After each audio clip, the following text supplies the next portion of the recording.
Cal and Amit, do you think it's a good place to start by defining what a associate is, just so we can pull that out of the ethereal? Is that a good place to begin? Yeah, I think so. I think a lot of people give super associate kind of different terminology, but in our eyes, in our practice, a super associate is someone who is grossing high, but also has a very big mix of clinical skill. So they're not just doing smart makeovers and composite bonding, they're trained in sedation. They're trained in potentially implants or at least restoring them and surgical. So it's a super associate is from a clinical aspect and from a monetary aspect. That's the way we look at it, and that's what we effectively try and train our dentists to become, is to be the master of lots of different trades. How would you say, Cal? Yeah, definitely. So it's someone who embodies ability to communicate really well with someone, as in the patient and the team, someone who can deliver really high quality dentistry and an experiential service.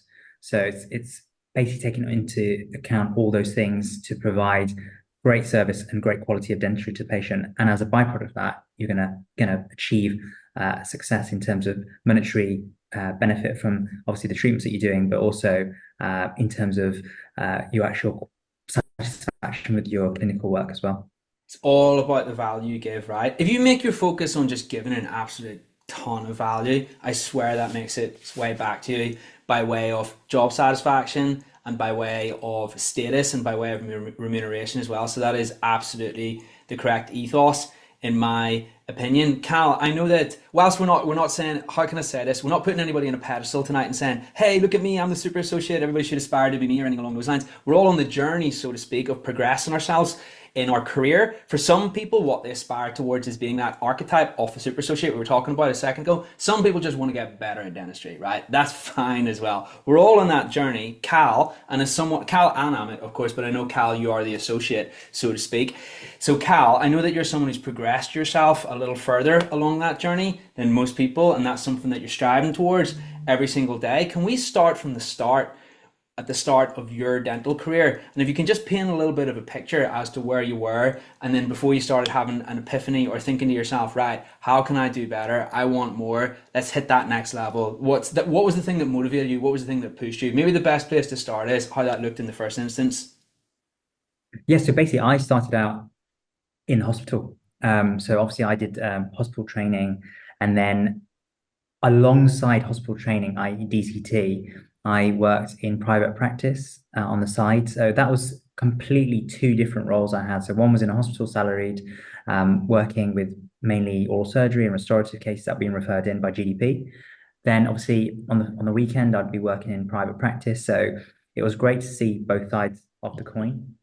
So I did a bit of NHS dentistry as well, but majoritively was private on the Saturdays. Then obviously, as you go on more courses, you learn more CPD, you start networking. The patient list was growing. My days were getting busier, and then I had to make a decision as to whether I wanted to go down the hospital route as a consultant, or go down and work in practice. So obviously, I made a decision to continue with primary care in practice, simply because it was personal choice. I wanted to deliver a variety of treatments. I think within the hospital, I was slightly limited to one discipline as to what I could kind of go down. And I didn't want to do that. I didn't want to restrict myself. And I think in turn, that has helped me grow as an associate in more of a rounded way. So I've been able to not only provide patients with the oral surgery that they require, but also the restorative treatments, and now obviously going down the more cosmetic route as well.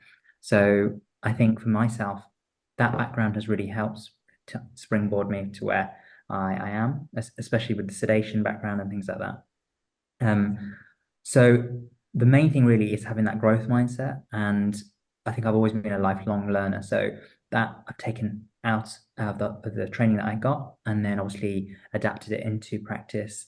And when you're working in private practice, you want to be in an environment whereby you do have a support structure and a nurturing environment, whereby you've got a mentor, you've got someone who has skills and training in the disciplines that you want to maybe go further in. That's a very, very useful setup to have. But if you don't, then it's about finding those individuals who can also support you in that growth. You know, I think you hit upon something there that I'm a huge proponent of, and I definitely believe in as well. And I've heard a lot of people who are very successful espouse, they talk about the mindset side of things. And I used to be mega cynical about that stuff. I used to think it was a little bit woo woo.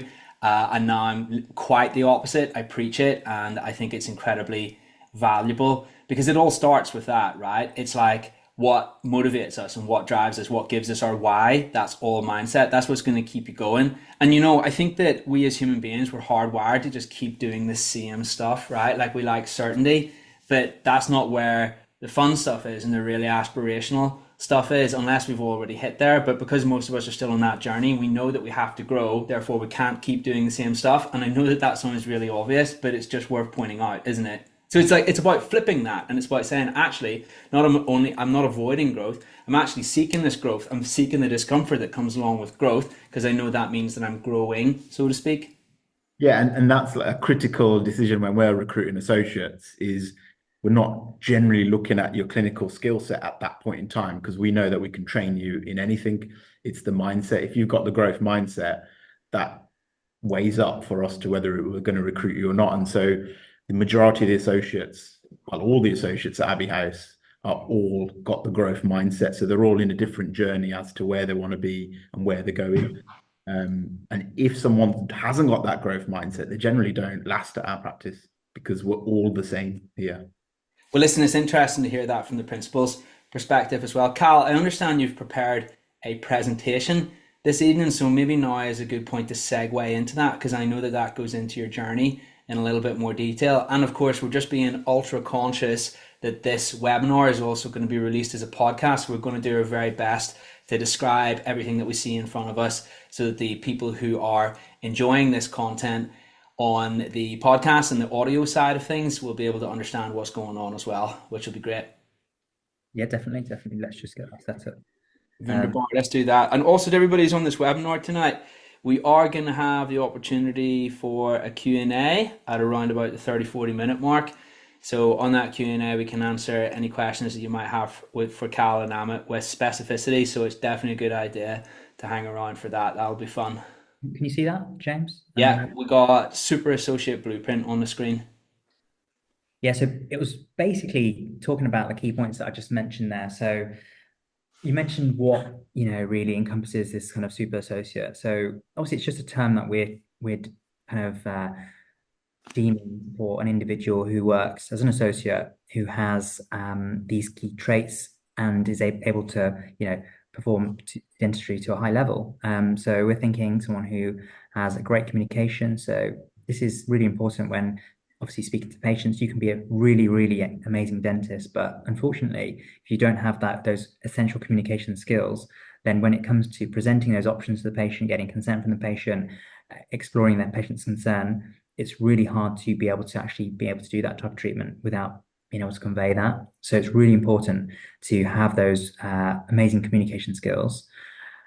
Also, we are talking about delivering a really exceptional service, so an experiential service. So that's one which is not just simply transactional, not just you come in and you're going. It's you're building relationships with the patient. You are treating them in a way that is different to any experience that they've had. And that means treating them in a non-threatening way, giving them a really fun, memorable experience, and one which they will remember, tell their friends and tell their family, because we know that word of mouth referrals are one of the most valuable kind of marketing sources. So, and the last most important point, I suppose, really, is coming down to the dentistry that you're delivering to the patient, and that's being able to deliver very high quality dentistry. And that comes from obviously training, comes from having great mentorship, and obviously building knowledge in that particular discipline, whatever one of you may be doing in your day-to-day practice. Do you mind if I just ask? Oh, sorry, Amit. Sorry. Yeah. What makes it really powerful for us is that we got clinicians that can treatment plan everything, and delivering that service to a patient that they come in for their first examination and you have the knowledge of how to plan an implant, how to plan the Invisalign, how to plan the smile aesthetics, means that it's super efficient for the patient to say yes. And so when we're talking about communication, you can go on lots of communication courses, but the clinical communication also has to be very clear to the patient. And if you're not trained in all of these things, or at least know how to treatment plan all these things, it comes across to the patient that you don't know what you're talking about. And so you'll lose the patient, or you'll lose a big chunk of that treatment value because you don't know how to treatment plan that part. So we don't focus our patients just seeing specialists. We train our dentists to be able to treatment plan the full works. And it may be that they're not delivering that treatment fully, but they are in charge. And in that one examination, that everything's been treatment planned. And I think that's critical to increasing your conversion rates.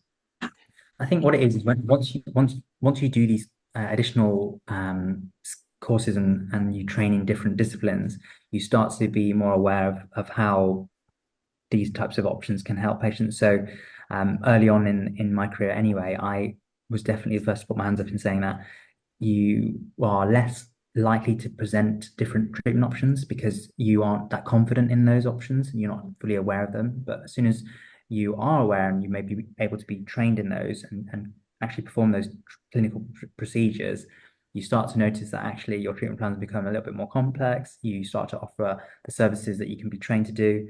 And that way you're treating the patient more holistically. Do you know, I just wanted to share something interesting on the communication side of things. I was on a communication course once way back in the day. And the person who ran the course, one of the things that he got all the delegates to do, he was like, right, what I want everybody to do is I want everybody to score themselves out of 10, how good they are in terms of communication, not just relative to the world, I mean relative to this room, so relative to your peers and everybody that you see around you. So naturally we'd expect it to be a bell curve, of course, so the 5 out of 10 would be the average. Some people would be 1, some people would be 10, whatever, right? So at the end he pulled all this, got everybody to put these pieces of paper in this bag, he pulled them all out and the average was 8.6. Yeah, so we all think we're really good at communication, and it's kind of something that we all perceive ourselves to be. And that was a big mindset shift for me back in the day, where I was like, right, actually, this is one of the most important skills that a dentist can have. And it can make such a huge difference whenever it comes to your treatment planning, your satisfaction from the job, your levels of patients engagement, and also as well as that, your remuneration as well. It's actually huge. And I never realized that. So I'm pleased to see that you guys have that up on the screen there. How can one improve at that specifically, Cal? I know you mentioned expanding your skill set. Anything else?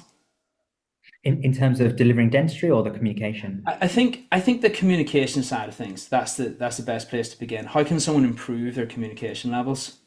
So let me just talk about myself in this instant, because what I've done personally is I've been on many courses. So I've been on year-long courses with communications experts. I've been on courses whereby I've learned about different personality traits. I've been on courses where there's actors and they've literally, kind of told us how to respond in certain situations and gone into different behavior and non-verbal and verbal communication techniques. I've read books on the subject, so there's loads of things you can do. Personally, I think that you learn things from different individuals. I think going to one particular course or going to one particular speaker, you're going to pick up something, but just like most courses, you'll gain little golden nuggets from each one, and it's about piecing them all together and then creating your own natural flow, because sometimes the way it works for one person may not always work for another. So therefore, by taking different points from different people, reading books and taking different points, not only from the dentistry industry, but also from other industries as well, is also beneficial. So that's my personal recommendation. In terms of, if I were to name courses, obviously Ashley Latter's done a course. That's the one I've been on. It's like a year-long course. That was very good early on in my training. And then since then, reading other books and services, and also lots of podcasts on communication, YouTube videos, etc. These are things, and also having the mentor and just sitting in a consultation with a mentor or someone as well who's more senior than you, and seeing how they almost talk to the patient, the language that they use, the way in which they conduct themselves is also really, really valuable. I think one thing that I've noticed about Cal in his communication, whenever, because I go into everyone's surgery at the practice and see how they do consultations, and what defines what Cal does that's different to the others is that there's a very fun atmosphere within his surgery, and it's not clinical based. He's always having fun with the patient. He's always building rapport with the patient. He spends so much time just chatting and getting to know the patient, that the clinical side almost becomes a second aspect to it. So the patient, he builds up the trust so well that his patients will always usually go ahead with treatments. But not just that, when treatments say don't go according to plan, because he's consented them and got the trust with the patient, then things can be rectified because they just know that Cal's going to sort me out. And that's all you want. You want your patients to believe in you, to say that if something does go wrong, will he sort me out? Yes, he will. And I think that's what defines how Cal has really accelerated within his career. Amazing. Well, anyway, sorry, I didn't mean to pull you guys away from the flow of this conversation, of the presentation in front of us. But yeah, I did just want to highlight that because it's extremely important, and I really think it's worth just mentioning it time and time again to dentists, because I really feel it can help them and make a big difference, and we don't always realize it. Case in point, that little experiment that I was talking about a second ago, where everybody rated their own communication. We all think we're better than we are, and actually there's a lot of scope that we can improve, and it makes a big difference. Anyway, onwards. I think there was a few more slides there, was there? Yeah, we've got a few more slides.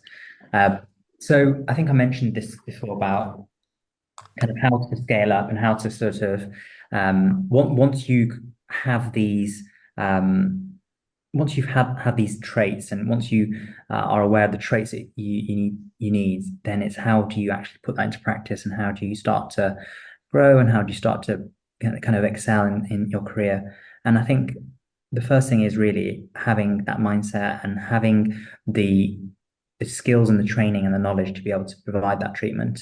But secondly, and very importantly, is also having that nurturing, supportive environment where you have your team who are fully behind you, you have supportive managers and staff, and also a mentor. So seeking a mentor, I think, is really important, whether that be someone in your practice or someone who you can trust and speak to outside your practice, who can provide you with guidance. Because in order to grow, you have to push your comfort zone, but we have to do it in a safe way, and therefore having that mentor is really important, with having check-ins with them, and also staying in touch with them so that you are basically guided to the next step in your pathway. Amazing. And any more to add on that from your side, Amit? I think it's the mentorship is critical in how we've kind of pushed associates to do better and better and do more and more. But you can't do any of that unless the cases are coming through the door. So you have to have set up a practice that can deliver these complex treatments as well. It's on the associate to obviously discuss these complex treatments and the bigger treatment plans, but you have to get those type of patients through the door. So choosing a practice, if you're an associate, that has marketing budgets behind it, that has treatment coordinators, that has new patient coordinators, is only going to make the associate succeed. Now, if you're in a practice that doesn't have those things, you can only deliver treatments to what patients you are given. So if you don't have a scanner there, you don't have a CT scanner, you don't have all of these equipment, you're limited by what you can do. So choosing the environment is critical. So as an associate, if you're in a practice, it may be that you have to do some of these things yourself. And I know quite a few associates that are within practices that do not do any of these things. And I think James knows as well who I'm talking about. There's quite a few people that will just do their own marketing, hire their own TCO, and take it upon themselves to have a business within a business. Here at our practice, I mean, Cal's got all of that behind him, so that all he has to do at that point is to just deliver a good service. Yeah, big time. And you know what? The mentorship side of things, I really feel, is a hack as well. You can speed your own journey up so much if you're willing to embrace mentorship, if you're willing to go into someone else's surgery and learn from them, or potentially pay them as well. That is the sort of thing that can make you hit really huge heights and accelerate your career massively, especially from the get-go, especially if somebody's taken like 15-20 years to learn certain lessons, and they can give them to you over the course of 6 months or something along those lines. You can literally get to where they are in 6 months, and then what that means is your own progress becomes exponential instead of linear. So I really feel like that's a life hack as well, and a clinical dentistry hack too. Yeah, definitely. Yeah. And going on from that point, obviously, is yeah, all these things are great, but you need the patients. You need the patients to treat, and you need the right type of patients as well. So often I get messages from associates who may be not in such a practice, they may be in the NHS, and it is definitely more difficult for those clinicians to be able to do this as easily. It's much harder. So these are types of things that you can do as an individual to almost grow your own profile and to almost generate those types of patients who can come and see you. So it's almost scaling up your own profile, because ultimately you are a self-employed clinician. You have got your own skill sets, you have got your own patient base, but you can expand that and you have the ability to do that. And although you work in a practice as an associate, you still have the ability to use your own patients to get word of mouth referrals. You can set up a free Instagram page, which you can showcase your cases. You can have a very basic website, for instance, to have a bio or just at least a contact form with the phone number of the practice or a mobile phone that you have a mobile phone number where patients can contact you. So there's different ways that you can kind of add a little bit more leverage to your situation. So obviously within the clinic, you're obviously a business within your own surgery. That's the way I like to see it. So it's really important to respect and appreciate that the time that you have in that surgery is your protected time. You are self-employed, and therefore maximizing that chairside efficiency is really important. And that means when you are seeing the patient, you've got to make sure that you're doing everything as efficient as possible, adding value to the patient, but also delegating any tasks that you are basically less, you're doing the high value skills basically. So if you are in a position where you're fortunate enough to have let's say a TCO or a nurse that's spare in another surgery or a small room, you can delegate tasks to them. For instance, it could be even simple as post-op instructions. When I didn't have a TCO, this is a very straightforward example, but let's say we do an extraction, you could get your nurse to go through the post-op instructions, go through all the information on the leaflet whilst you're typing the notes. For instance, this is just an example of like a very basic example of delegating things within your surgery, but it's a one way of doing that.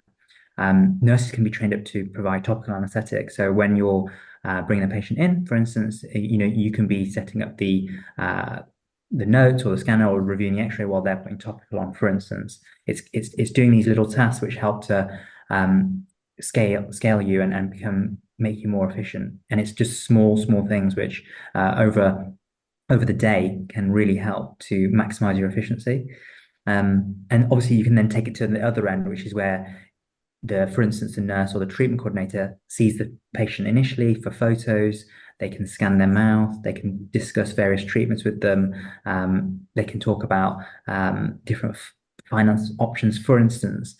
So this is taking a lot of time out of your clinical hours and delegating it to someone else who's trained to do so. That the nurse is with you all the time. They are fully aware of the sort of the options of treatments, and also things like taking photos. That's something that you can train them up to do, even if it's initially just with an iPhone. It's literally just with iPhone and retractors. That can be done in a simple lunchtime, training them up. So that's one thing. It's the business in a business concept. Did you want to ask something? I think the idea of a super associate, I think Cal's alluding to the super nurse, and the nurses should be treated just the same as associates in terms of scaling their skill set up. So our nurses are trained to scan on the iTeros, are trained to take the CT scans, they're trained to take OPGs. It means that the dentist and the associate can just focus on delivering that service to the patient. The TCOs are trained to do the same. So our TCOs can do the scans, they can do the photos, they can upload everything onto Invisalign portals, and we use something called Smart Cloud for implants. The whole team is being set up to make the associate successful. But if you just let your nurses just hold the aspirator all day long, you're not going to progress. You got to get these nurses doing more and more, and they love it and they thrive on it. When you train them up in sedation and implants and all the dental part of it, it means that then they're motivated to talk to patients about these treatments as well. So you're just setting yourself up to win. Yeah, I mean, it's almost like applying a business mindset to your dentistry and just taking that to even more of an extreme, because what is part of business is scaling up, is reserving your time for the high value tasks where you can bring the most value to the table or are most suited to your particular skill set that only you can do, and then delegating the tasks that somebody else is better at to them, and just making sure you've got really strict, how can I say, really strict and defined roles surrounding that stuff. And the second that you tighten up on that sort of stuff, it sounds so small, but actually it makes a big difference. And you know, when you guys were talking just then, you kind of reminded me of this book that I read once upon a time called 80/20 Sales and Marketing. Have you read that book, Amit? I see you're nodding your head.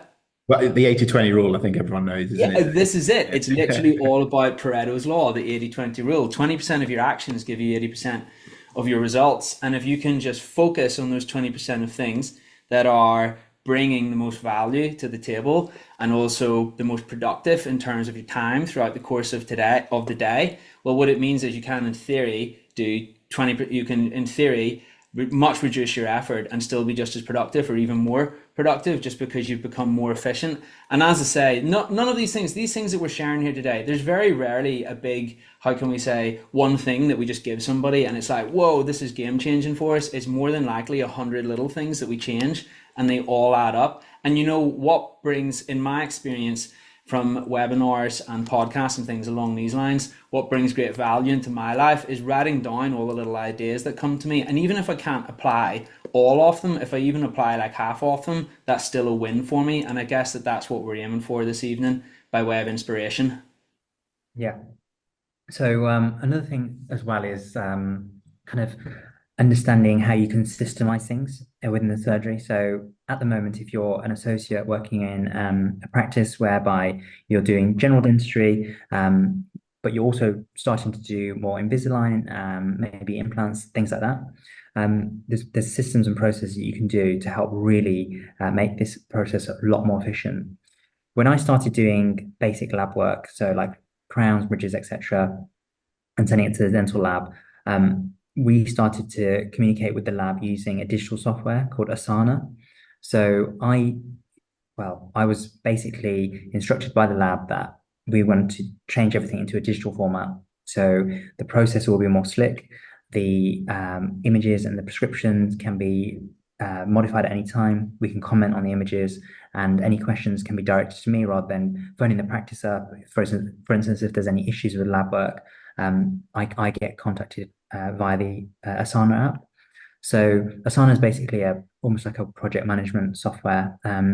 We can have different categories and different timelines in terms of when the lab work is being processed, when it's being received at the lab, so I can see the full workflow. Also, I can add in images, really straightforward, and also it's almost really streamlined the process of lab communication because I'm in direct contact with the technician who's working on the case. So that's one example. Another example as well is like Loom. Loom is a video recording software. So when I'm doing clin checks now, rather than actually sitting down with the patient, like for instance, bringing them back in surgery and spending that time, 15, 20 minutes of your chairside time, what I will do is I'll block off, let's say, 20 minutes in my lunch, and I'll be able to do a 5-minute recording or a 10-minute recording of a patient's clin check. I can do 2 of them within 20 minutes, for instance, and then I'll just send that out to the patient. So it's a far more efficient way of delivering information and delivering it in a way which is also very informative. It's basically a screen recording tool which you can then send to the patient and attach with that treatment letter as well. And that can be done for various treatments, including dental implant treatments, any big cosmetic cases as well. You can also attach photos. You can go through your photos and talk on the screen, and they can be annotated. So it's very informative, and it also helps with the consent process as well.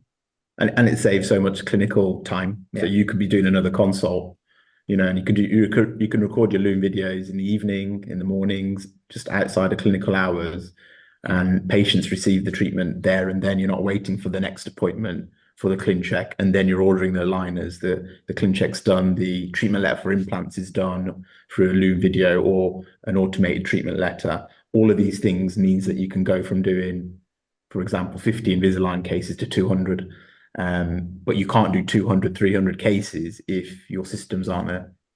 That's huge right there. And that knowledge is so niche, it's really hard to find little useful golden nuggets like that. So I want to thank you guys for sharing that this evening. It's all about scaling up and leveraging. And I'm going to imagine, patients, well, they're more likely to sit down and watch a video versus read a treatment plan letter. So it's going to be more effective and engaging as well.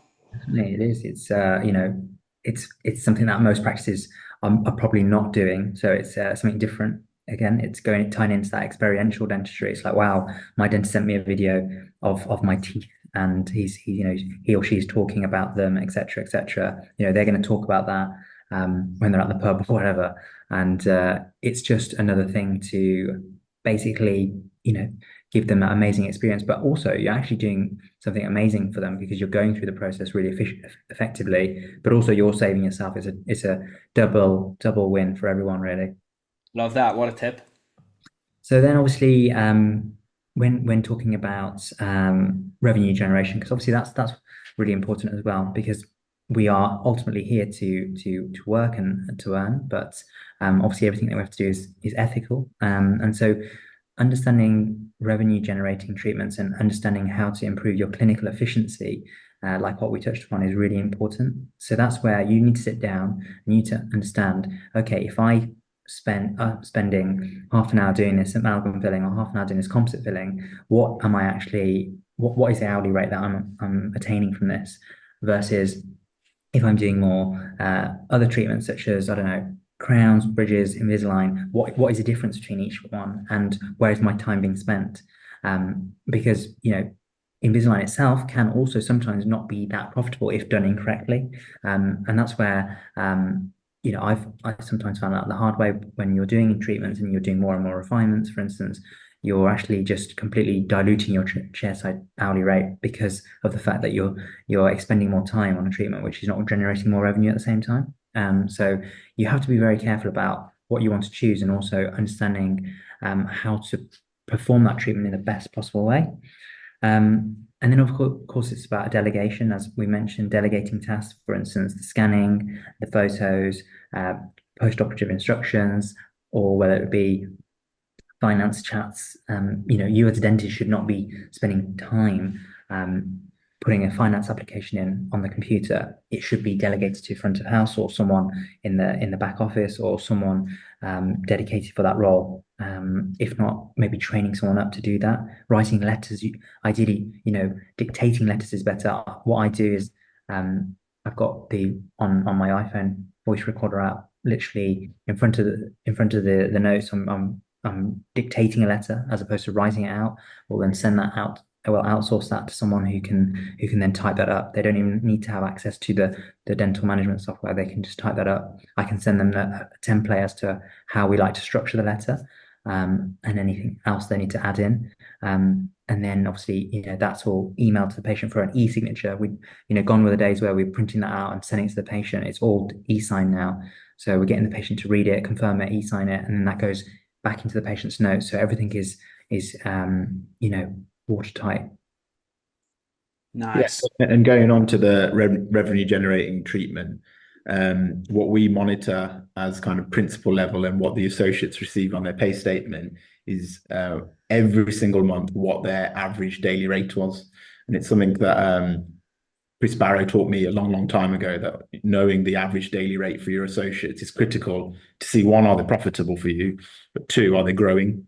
And having that average daily rate means that I can say to an associate, if you train in sedation, your income will increase by X. If you train in Invisalign, your income is going to increase by this much. And then that gets them thinking to say, actually, should I even be doing certain treatments if I can get enough cases to do that treatment? And so the mindset changes. So I think it's important to know that what you do in your day-to-day dentistry, and I think most of us just do anything and everything, but actually filtering certain treatments out, using the therapy team to take out some restorative treatments, means that you can just scale up without actually having to work more and longer. Well, it's the 80-20 rule in action again, isn't it? Exactly. Yeah, so the I think the fortune that we have is we have that team here, but in a practice where you don't have that, it is about trying to outsource what you can, and try to use the team that you have got in place and try to make your life a bit more easier by delegating those roles out and improving your chair side efficiency. Now, the other string to that is obviously bringing more patients in that you can treat, and of course that comes through marketing through different means, depending on the type of demographic that you're treating and depending on the area that you're in, that will have an influence.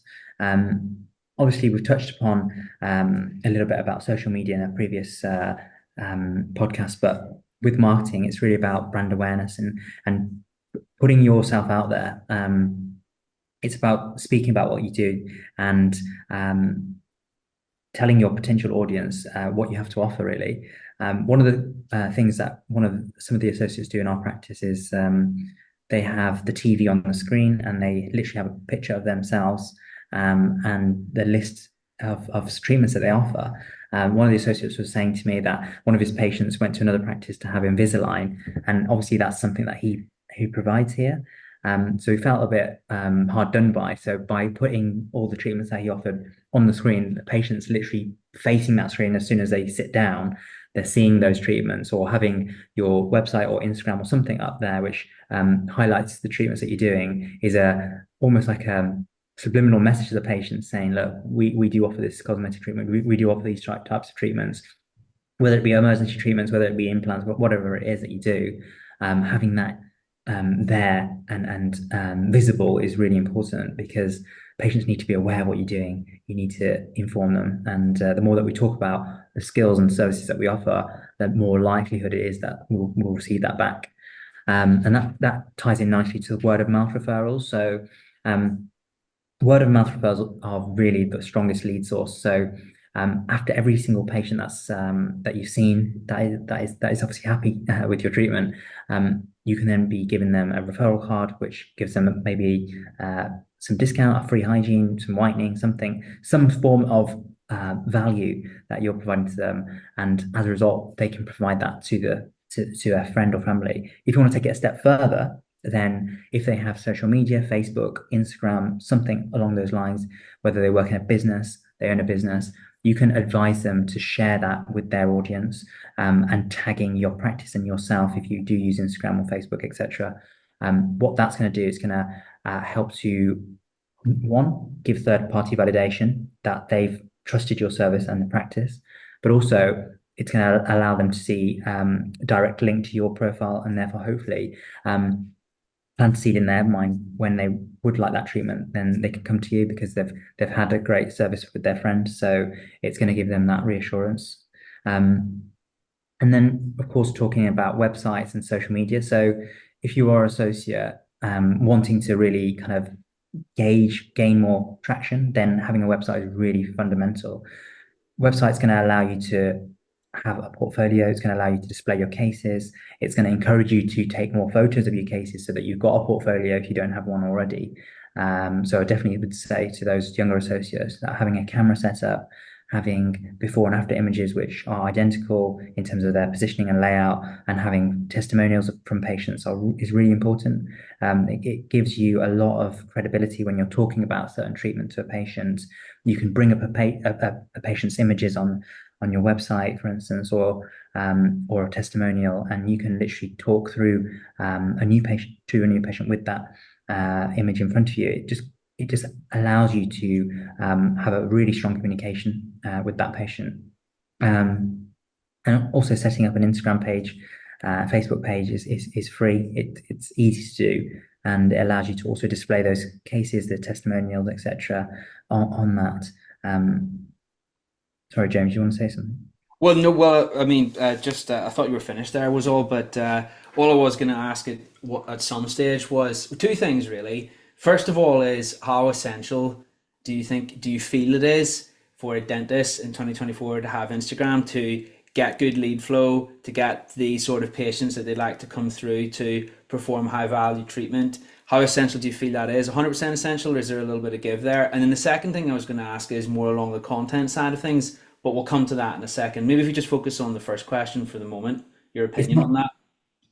if I'm very, very truthful, it's not essential. It's not essential at all because, look, high value treatment could be anything. It could be quadrant dentistry. It could be root canal treatment, etc. The point I'm touching upon is if you're in an area where you're trying to reach a specific demographic. So, for instance, the demographic which tends to use Instagram typically is between the age of, let's say, 19 to maybe early 60s. That's the kind of range, general range, obviously. But those types of demographics are probably having a slightly different treatment to those who may need quadrant dentistry, for instance.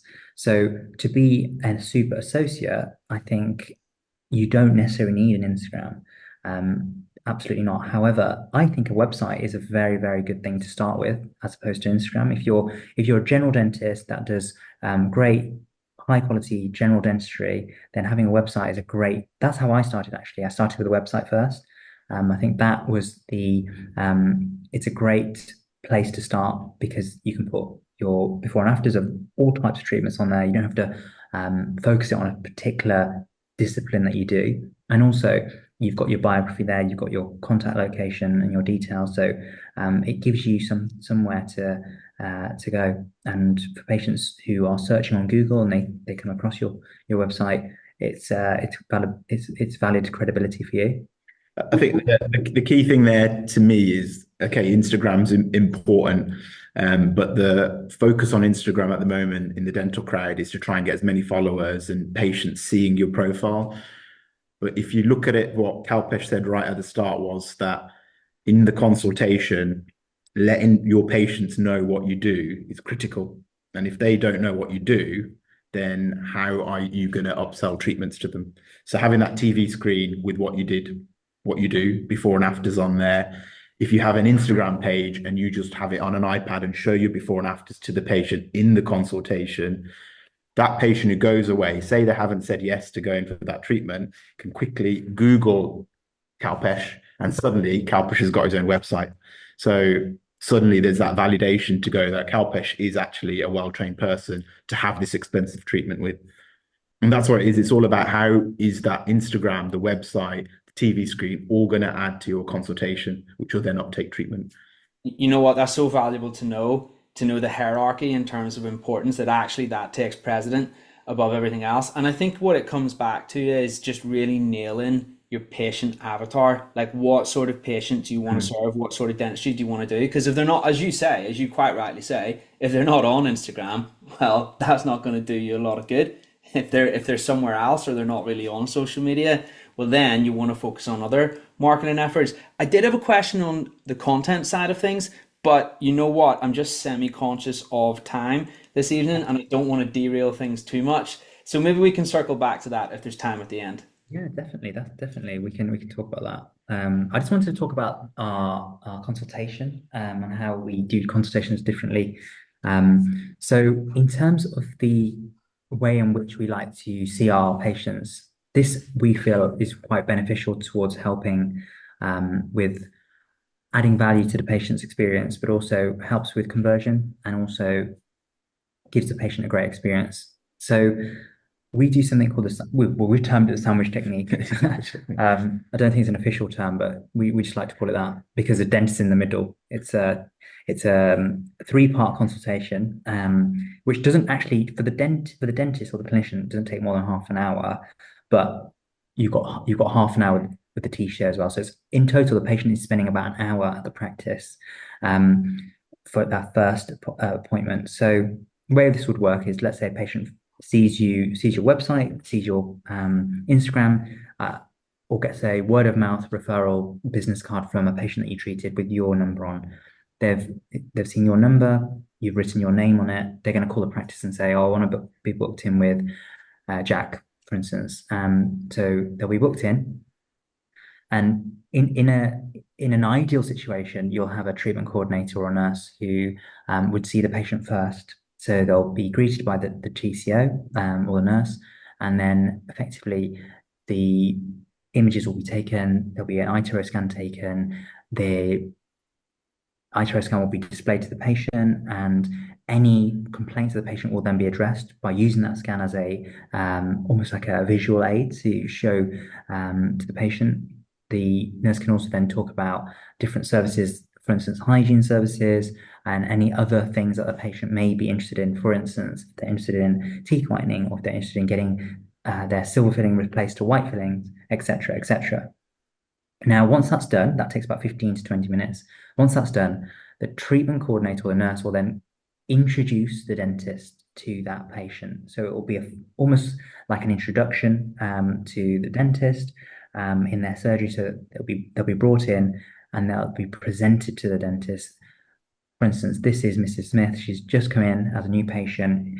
We've done a scan and photos of her teeth. She's not happy with X, or she has been to another dentist and has had a crown. She doesn't like the metal crown, for instance, or she's not been for a while because she's nervous. You'll get a bit of a background.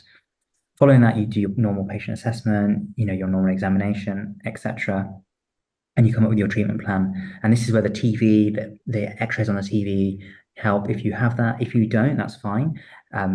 But being in good communication with the patient and explaining everything that you're doing is really important.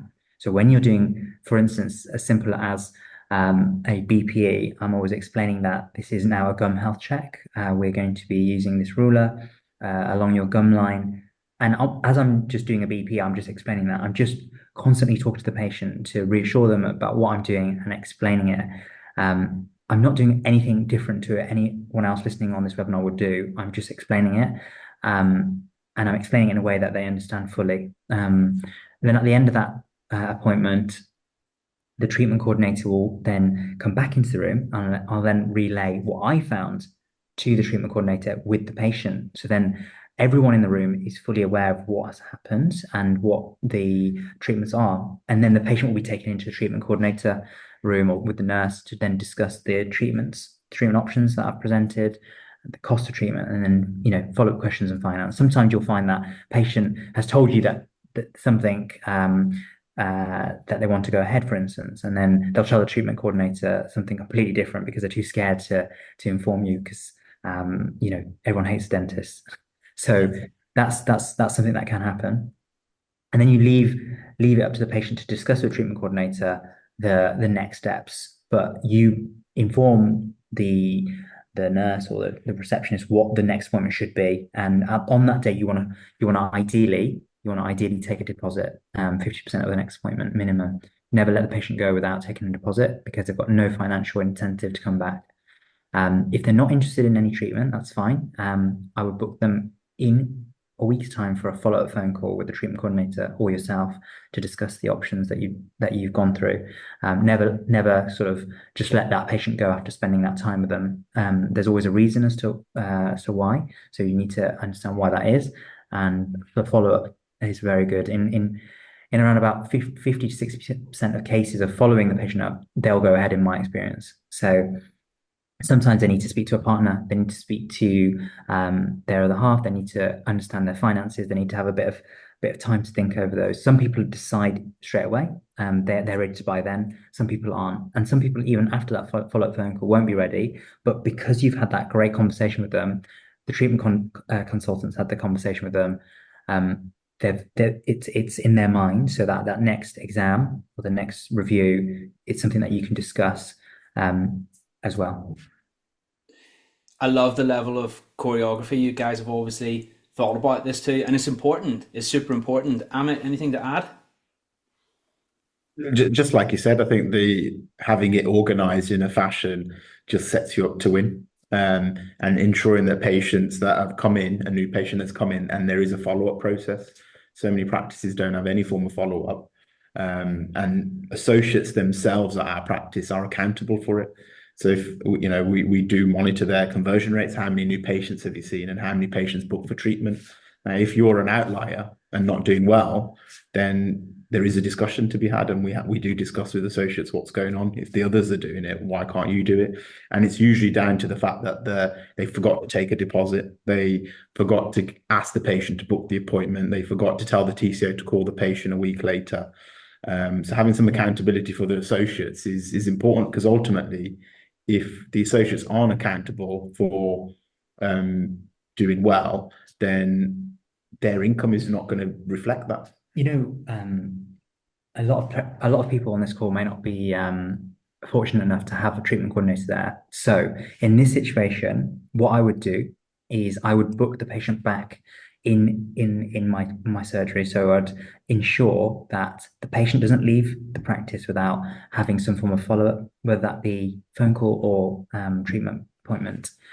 Many times in the past, I've said everything to the patient, given them all the treatments, but then I've just let them go to the reception, and they've just told the reception, "Oh no, I'll phone back," and then you just lost that patient.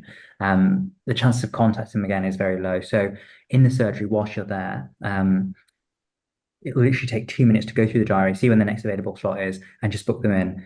Provisionally book them in and say, what I like to say is, okay, so we've got the 20th of November free. We can provisionally book that in right now for half an hour for your filling.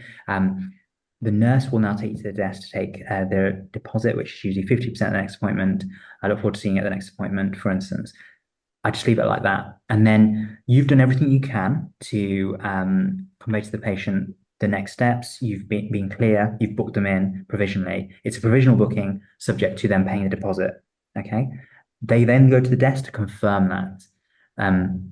If they don't want to pay, then you know clearly that they're not ready to transact at that moment.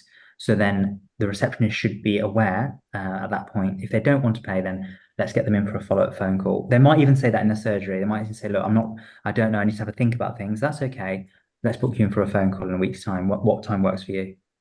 And that's how I tend to do it. And from the induction part of an associate's starting with us, they are told all of this. So we have presentations for them. We go through this workflow with them so that on day one, they know exactly what we expect of them in terms of when you've done a new consultation, what is your duty as an associate to do, and what is that follow-up? We just don't let it be open-ended. The other thing is, sorry, James. All I was going to say, just quickly, what I used to do, and this was completely the wrong way to do it, was write them a huge treatment plan and send it to them, because not only do you probably lose them, but you actually spend loads of time making the treatment plan as well. So it's like, if it was possible to have a double no-no, I think that's what it would look like. So yeah, hopefully if anybody in the audience is like me, they've now seen the light a little bit and realized that it's better to probably just get them back for some form of review, either on the phone or maybe a little bit of chair time. It's really about keeping things simple. People hate the dentist. They're anxious. They don't want to be there for too long. If they need treatment, if they need something doing, regardless of what it is, you need to keep things simple. You need to keep things clear, and you need to make the process friction-free. And that means be clear with them about the options. Give your professional opinion on the option. That if they are leaning towards something that is better for them, then you need to explain it to them. You're the professional, and also you need to be clear about the next appointment. You need to be clear about the next step, because people are coming to you and they want a solution, and ultimately you need to be in a position to provide it to them. By you giving them a treatment letter, that's great, but what is the next step? And you need to make that next step happen in the surgery. So the next step is booking for appointment. There's a deposit, and that is done and dusted. And then as they have paid and confirmed that appointment, then you can commit yourself to the treatment letter, and etc. etc. 100% agree. Yeah. Excellent. Branding and marketing, I see on the screen now. Yeah, this is just a quick wrap up, just to say, obviously anyone that's on this webinar is a clinician. So you will all have access to patients, an iPhone or an Android phone. So you can start making organic content by taking pictures of your work. Hopefully you can invest in the camera setup. You can get a secondhand camera setup as well, for a relatively cost-effective price, where you can start taking images of your cases, so you have some portfolio work to display to patients when talking about these treatments. Because what you'll find is there is a bit of a snowball effect. You'll start to take more photos, you'll start to critique your cases, you'll start to become more diligent about the work that you're doing, because you don't want to photograph poor work. So your clinical dentistry will improve. Not only that, but you'll have a sample of cases that you can present to patients. Those patients will then go ahead, and then it just snowballs. It really does. And it has taken me about 5 to 6 years to get to that point. But ultimately, you need to start now. Basically, there's no better time to start. And even if it is just with your iPhone, just to capture that, because once you drill into that tooth, or once you scale the plaque off the patient, you can't take that photo. So take it before any treatment is started in the worst possible state, and then take it at the end. You've got a great before and after, for instance. It's just being in a position where you are getting in a good habit to do that, and having the camera set up at your side, having getting the nurse to get the retractors or the mirror out, just as part of a routine, as part of your routine treatments, is going to allow you to have that system in place more readily. Amazing. Thank you for your wisdom just there, Cal, because this is a big black hole in our knowledge as dentists. We just don't get taught this stuff. You just figure it out in the school of life, right? Or the school of post dentistry, so to speak. Amit, anything you want to chuck in on top of what Cal said? I mean, yes, from our practice perspective, we're doing a lot of branding for the practice, but we all know that when you brand an individual, that gets you the most leads, and that's what gets you the most traction. So when associates are having their own websites, doing their own Instagram, we are not against it. We encourage it, because it only adds to the practice reputation, and in terms of getting more patients and leads, it builds up those cases. Amazing. Well, guys, listen, I've got bags of questions. I am, as I was saying earlier, I'm semi-conscious of the time, because you like to keep this around the hour mark, and we're coming up to that just now. But it's okay. We can have some extra time this evening, to use the football terminology. We can have an extra 15 minutes, because we did say there's going to be questions at the start, and we want to come through on our promises. So let's chuck that 15 minutes in, if you guys are happy as well. Yeah, just to give a little bit more value to everybody who stayed with us right to the end. Wow, we got a full house right to the end as well, which is pretty cool. So we'll come on to that in 2 seconds. Was there more to the presentation? A few more slides? It was just talking about, obviously, depending on where people are at, you can then scale it up. So once you've got your photos and you're happy with those photos, everyone's very conscious of publishing their work online, because of other clinicians critiquing their work. And I think that is something that every person who's ever started online posting their images has felt. I think I'm first to admit that. So don't be scared, because ultimately it is the patient who you are presenting it towards. It is for the patient's benefit, and ultimately you will get better as more and more cases you do. The more that you critique your work, the more that you will get better.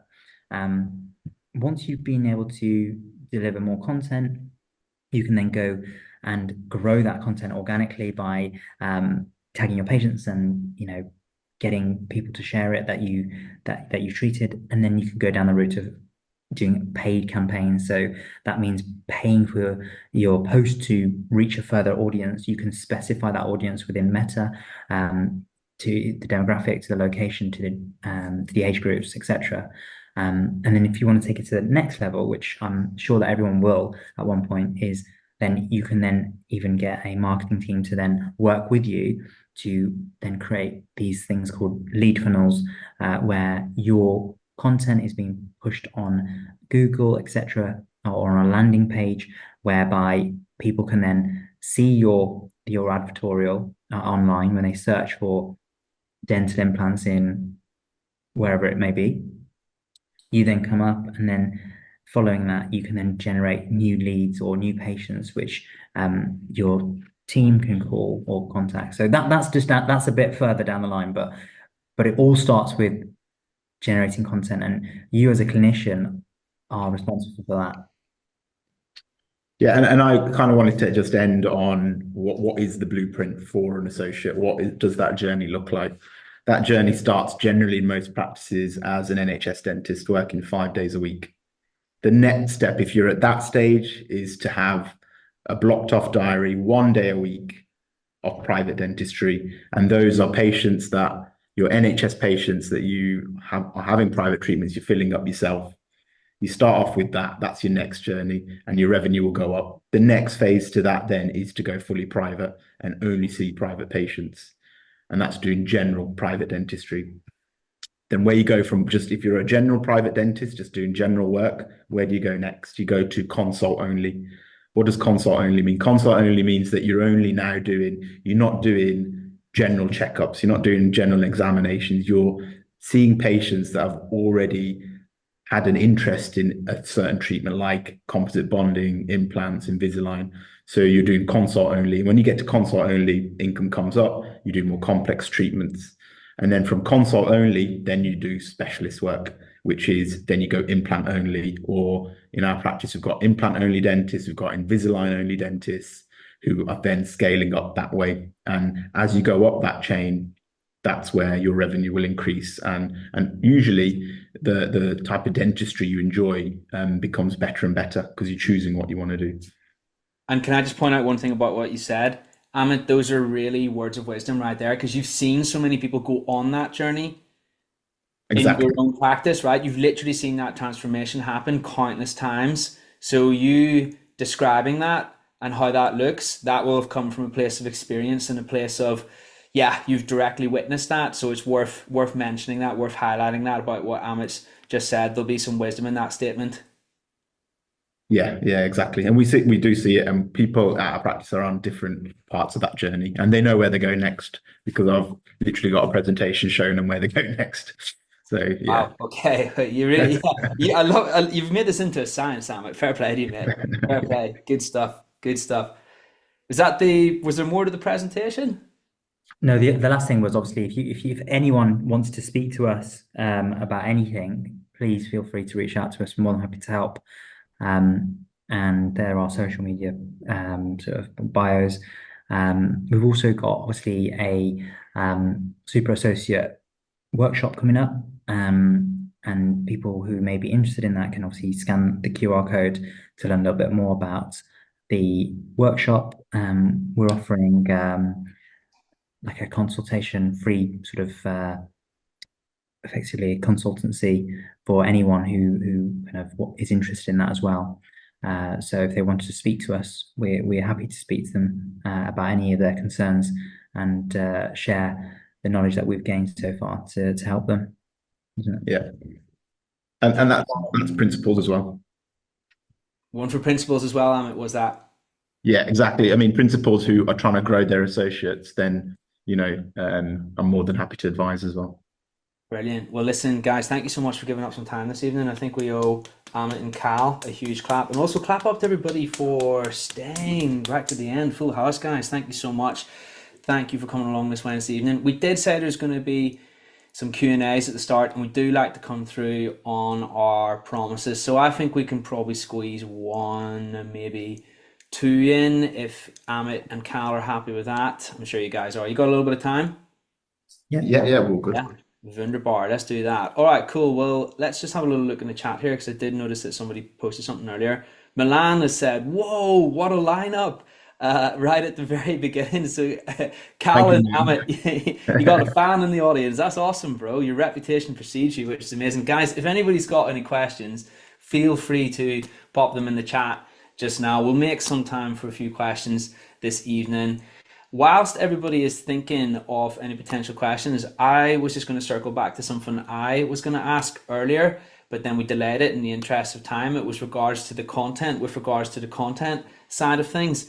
So here's the thing. Here was a big roadblock for me creating my own content. Back in the day, I just sheerly didn't realize where I was going to get the hours out of the day to do it. So I'm wondering, how do you guys leverage that? How do you delegate that? Or do you just make time for it and everything else fits in around that because it's so important? How does that look for you guys? In terms of the time management things, it is tricky because obviously especially when you're doing more and more complicated cases, your time feels like it's just sucked up with treatment letters and reviewing things, etc. delegating things, having staff members in place to be able to conduct, for instance, taking CT scans or OPGs. We are fortunate enough to have different softwares available as well to us. So we use Dentally. Dentally we find is really good. For instance, if we've not had enough time, for instance, to do notes, because it's cloud-based, we can access it later on to review those. Using things such as Smart Cloud, it allows everything to be automated in one place. We have complete transparency with communication with our lab. The records and CT scans are uploaded there. So that is a great tool. So it's really having systems in place and utilizing software nowadays, which is only going to help with improving your efficiency. It's really difficult to be able to do everything on your own. Yeah, it's leveraging off the software that we've got, the team. We have someone dedicated at home who only works from home as an administrator, and associates can message her, call her, can you do this, can you do that? That just means that you're just sending a Teams message or an email and things get done. We've got some exceptional practice managers here as well that support the whole team to make sure that they're all motivated, because it's not just about motivating your associates, it's about motivating the whole team. So it's the team ethos. Awesome. Yeah, I love the delegation mindset and kind of highlighting that, because for me, how I navigated that back in the day was I had a big old OneDrive. I just threw all my content in there, and then I basically said to this person who helped me make my content, I was like, go in there, freestyle, come to me at the end of the week and we'll approve everything together. That saved so much time, and here's the thing, it was way better than the content I could have made as well. So yeah, just throwing that out there. Fiverr is really great for that stuff. Guys, we've had an absolute deluge of questions pouring in here in the chat. Don't know if we're going to be able to get through all of these, but you know what we'll do? We'll operate on a first come, first served basis. So the first question we have had come through is from Sarah Smith. Shout out Sarah Smith this evening. Sarah Smith says, just transitioned from NHS private practice. I'm in my first week. Any tips on patient management / workflow or anything else? I think being in control of your consultations is so critical as an associate. So if you've just moved to go private only, you're now dictated by how good your consultation was. As an NHS associate, NHS patients tend to come back because they're getting a bargain for what they're coming in for. But as a new private practitioner, your patients are judging you. How good were you in that consultation? So controlling what happens to them, that Carol was saying earlier, in terms of booking the appointment straight after, getting the team to follow it up.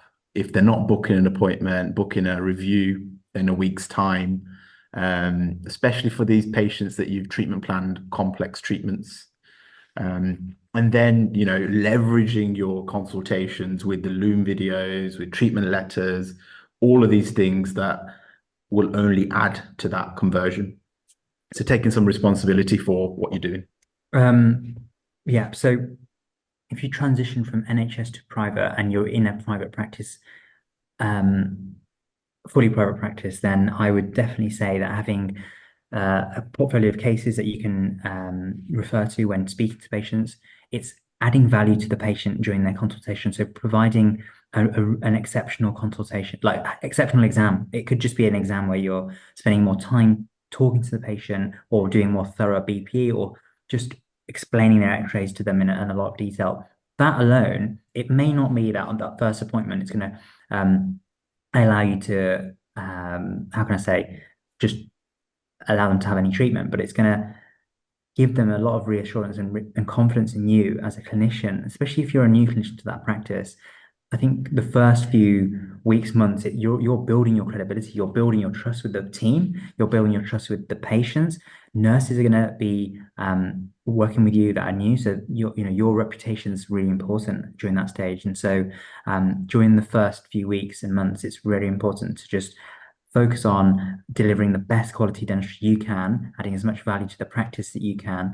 And of course, you can do those little things, such as in terms of workflow, trying your best to have cases that you can show if you're ever describing a patient's treatment and wanting them to have a specific treatment, having photos of that case is useful.